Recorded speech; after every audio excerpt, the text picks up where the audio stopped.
Hello students, welcome back to our channel. तो कल हम लोगों ने क्लास 9 के नंबर सिस्टम्स के पहले क्लासेस को लिया और उम्मीद करता हूं कि आप लोगों को पसंद आया होगा, जिसमें हम लोगों ने नंबर सिस्टम, उसके टाइप्स वगैरह पढ़े, जिसमें हमारे नेचुरल नंबर्स थे, होल नंबर्स थे, इंटीजर्स थे, रैशनल नंबर थे, इरेशनल नंबर्स थे और रियल नंबर्स थे। और आज की क्लास में हम लोग जानेंगे इन नंबर्स को नंबर लाइन पे कैसे रिप्रेजेंट करते हैं। तो सबसे पहले आप लोगों के मन में ये क्वेश्चन आया होगा कि नंबर लाइन होता क्या है। तो नंबर लाइन क्या है? एक स्ट्रेट लाइन होता है जिसमें लेफ्ट साइड में नेगेटिव नंबर्स, बीच में जो मिडिल हमारा होता है उसमें जीरो, और राइट साइड में पॉजिटिव नंबर्स को हम लोग मार्क्स करते हैं। जैसे देखते हैं एग्जांपल के लिए,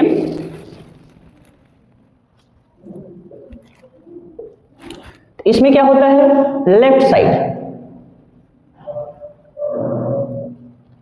नेगेटिव नंबर्स,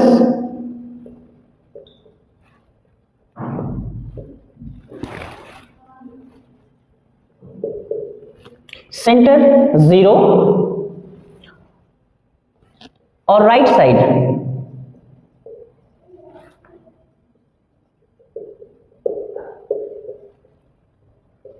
पॉजिटिव नंबर्स होते हैं। तो आइए उसको रिप्रेजेंट करके हम लोग देखते हैं कि ये कैसा होता है। तो जैसे कि मैंने बताया कि नंबर लाइन एक स्ट्रेट लाइन होता है, तो सबसे पहले हम लोग एक सीधी रेखा खींचेंगे और जैसे कि इसमें बताया गया कि सेंटर जो होता है बीच में वो हो जाएगा जीरो, और राइट साइड में पॉजिटिव इंटीजर्स होते हैं और लेफ्ट साइड में जो होते हैं वो नेगेटिव नंबर्स होते हैं। तो राइट साइड पॉजिटिव और लेफ्ट साइड नेगेटिव, सेंटर में जीरो।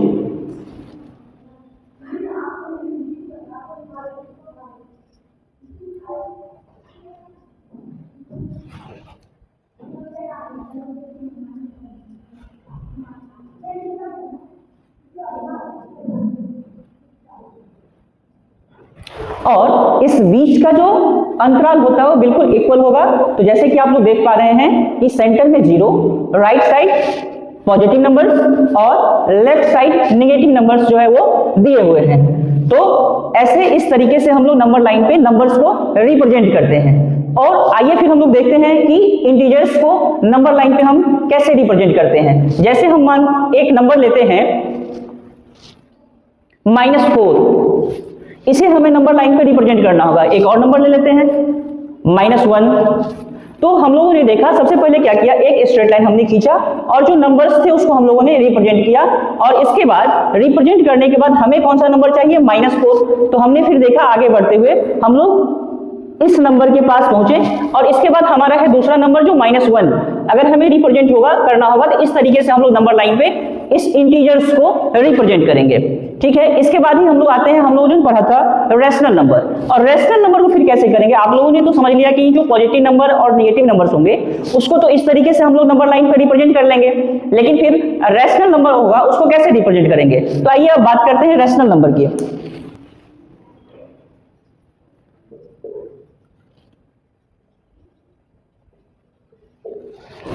अब सबसे बड़ी बात, रैशनल नंबर जो होता है वो होता है पी बाई क्यू के फॉर्म में। जैसा कि आप लोगों को पता है, तो पी बाई क्यू के फॉर्म में अगर नंबर होता है तो उसको नंबर लाइन पे कैसे रिप्रेजेंट करेंगे? जैसे कि आप लोगों ने अभी नंबर लाइन पे देखा कि जो हम लोगों ने जो सिंपल इंटीजर्स थे उसको रिप्रेजेंट किए, तो नंबर लाइन पे ये पी बाई क्यू के फॉर्म में नंबर्स होंगे, उसको कैसे रिप्रेजेंट करते हैं। तो आइए एक एग्जाम्पल के साथ समझते हैं कि नंबर लाइन पे हम लोग कैसे रिप्रेजेंट करते हैं। जैसे एक नंबर हम लोग लेते हैं 1/2 या -1/2 ले लेते हैं। इसको अगर हमें इस नंबर्स को हमें नंबर लाइन पे रिप्रेजेंट करना होगा तो कैसे करेंगे? तो सबसे पहले हम लोग नंबर लाइन जो था उसको सिंपल पहले खींचते हैं, और ये हमारा सेंटर हो गया, ये 1 और ये 2, ये 3, ये -1, -2 और -3। अब हम लोगों ने देखा कि ये नंबर है 1/2, मतलब हाफ नंबर ये हो गए। दैट मीन्स ये जो हमारा डिस्टेंस है 0 और 1 के बीच में ये कहीं आएगा, तो 1 और b के बीच में जो नंबर आएगा तो ये हो गया 1 का आधा। तो 0 और 1 के जो ठीक सेंटर होगा ठीक मिडिल में ये हमारा नंबर जो है वो रिप्रेजेंट हो जाएगा 1/2। ये जो हमारा पॉइंट हुआ ये हमारा हो गया 1/2। तो रैशनल नंबर को हम लोग इस तरीके से रिप्रेजेंट करते हैं नंबर लाइन पे। अब ऐसा ही एक क्वेश्चन हम लोग ले लेते हैं कि 3/4 को रिप्रेजेंट करना होगा या -3/4 को रिप्रेजेंट करना, तो उसको कैसे करेंगे एक और एग्जांपल से समझते हैं। अभी हम लोगों ने पॉजिटिव नंबर्स को देखा, अब एक नेगेटिव नंबर्स को देखते हैं और समझते हैं कि इसको नंबर लाइन पे कैसे रिप्रेजेंट करते हैं। तो फिर हम लोग सबसे पहले क्या करते हैं, एक नंबर लाइन खींचते हैं, सेंटर 0, ये 1, ये 2, ये 3, -1, -2 और -3। सबसे पहले हम लोगों ने क्या किया, एक नंबर लाइन खींचा। अब हमारे पास जो नंबर है वो है -3/4। इसका मतलब क्या हो गया कि कोई भी जो नंबर्स होते हैं उसको नंबर लाइन पे हम लोग रिप्रेजेंट करते हैं। तो सबसे पहले देखते हैं उस नंबर को कितने भागों में बटा हुआ है। तो हम लोग देख रहे हैं ये है -3/4। दैट मीन्स ये क्या हो गया, 0 से 1 नंबर तक लेफ्ट जाएंगे। पूछेंगे 1 तक क्यों गए, क्योंकि 3/4 का क्या वैल्यू आ गया, अगर पॉइंट में हम इसको लेकर के आएंगे तो ये क्या हो गया, 1 से छोटा हो गया। तो और निगेटिव में हमारा है तो हम आएंगे इधर, तो 3/4। अब इसको क्या कितने टुकड़े में बांटा गया है, 4 टुकड़े में, इसको 4 टुकड़े में बांटा गया है। तो हम लोग आते हैं, अब इसके बीच का जो नंबर है 0 और 1 के बीच में, इसको हम लोग 4 भागों में बांटते हैं।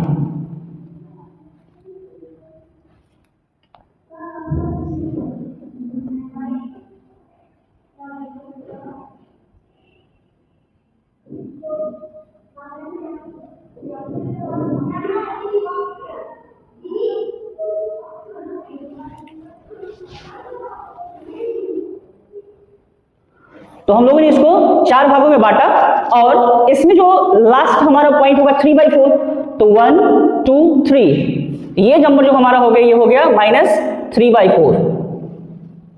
इस तरीके से हम लोग जो नंबर्स होते हैं उसको नंबर लाइन पे इस तरीके से रिप्रेजेंट करते हैं और आसानी से इसको हम लोग बनाते हुए ऐसे क्वेश्चंस को चलते हैं। अब आते हैं कि कंपैरिजन करके देखते हैं कि रैशनल नंबर्स जो होते हैं उसमें अगर 2 रैशनल नंबर हमें दिया हुआ है तो उसे हम लोग कैसे जानते हैं कि कौन सा नंबर हमारा जो है वो छोटा है और कौन सा नंबर बड़ा है, कौन सा नंबर ग्रेटर है और कौन सा नंबर स्मॉलर है। जैसे एग्जांपल के लिए हम लोग एक नंबर लेते हैं, जैसे नंबर से हमारा 3/4 एंड और दूसरा नंबर हम लेते हैं 5/6। आप कुछ भी ले सकते हैं। तो अब इसमें हमें कंपैरिजन करना हो, इसमें हमें जानना हो कि ये नंबर इसमें से कौन सा नंबर बड़ा है, तो हम लोगों ने सबसे पहले देखा कि इस दोनों का डिनोमिनेटर जो है वो क्या है, अलग अलग है। और अगर कोई नंबर का डिनोमिनेटर अलग है तो हम लोग उसको कंपैरिजन कैसे करेंगे। अगर डिनोमिनेटर सेम होता है और न्यूमरेटर अगर फिर कोई नंबर बड़ा या कोई नंबर छोटा होता है तो हम लोग आसानी से इसको कंपैरिजन कर लेते हैं कौन सा नंबर बड़ा होता है। तो सबसे पहले क्या करेंगे, इसका हम लोग निकालते हैं एलसीएम। आप सभी जानते ही होंगे लोएस्ट कॉमन मल्टीपल, और ये 4 और 6 का जो एलसीएम होगा वो होता है 12। और फिर जो हमारा ये नंबर है इस नंबर को हम इस डिनोमिनेटर के साथ चेंज करते हैं। तो हमारा जो पहला नंबर है वो है 3/4। 3/4 का मतलब क्या हो गया, हमारे पास डिनोमिनेटर क्या होना चाहिए, 12। तो 4 को कितना से मल्टीप्लाई करेंगे तो 12 हो जाएगा। हमने देखा 3 से मल्टीप्लाई किए तो ये हो गया 12। इसका मतलब आपको पता है कि कोई भी नंबर को अगर हम सेम नंबर से ऊपर और नीचे मल्टीप्लाई करते हैं तो नंबर में कोई चेंजमेंट नहीं होता है, क्योंकि उसका अगर हम लोग स्मॉलेस्ट फॉर्म में निकालेंगे तो वो सिर्फ नंबर जो है फिर उसी फॉर्म में वो आ जाएगा।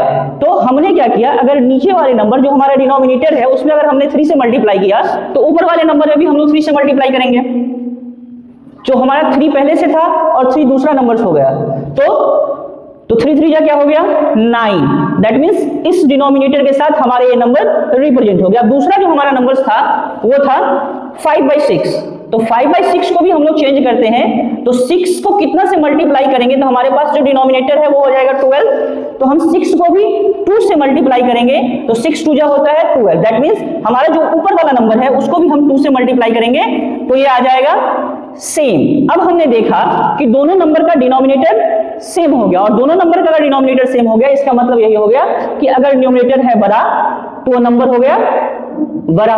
तो यहां हमने देखा कि नंबर जो है न्यूमरेटर वो 10 और यहां है हमारे पास 9। इसका मतलब क्या हो गया कि हमारा जो नंबर 5/6 है वो 5/6 क्या हो गया, ग्रेटर, और 3/4 क्या हो गया हमारा स्मॉलर। तो स्टूडेंट्स, आप लोगों को ये सब सारी बातें अच्छे से समझ में आ गई होगी और उम्मीद करता हूं कि इससे पिछले क्लासेस भी आप लोगों ने देखा, वो भी आप लोगों को समझ में आ गया होगा। तो आज के क्लास में इतना ही, और इसके आगे हम लोग नेक्स्ट क्लास में जानेंगे कि हमारा जो फ्रैक्शन में कैसे कन्वर्ट करते हैं डेसिमल्स को, उसके बारे में। और कल हम लोगों ने जाना था रिकरिंग डेसिमल था, जिसको नॉन टर्मिनेटिंग भी कहते हैं, और टर्मिनेटिंग डेसिमल्स होते हैं, उसको कैसे जानते हैं फिर वो अगले क्लास में हम लोग जानते हैं। तो आज के लिए इतना ही, धन्यवाद।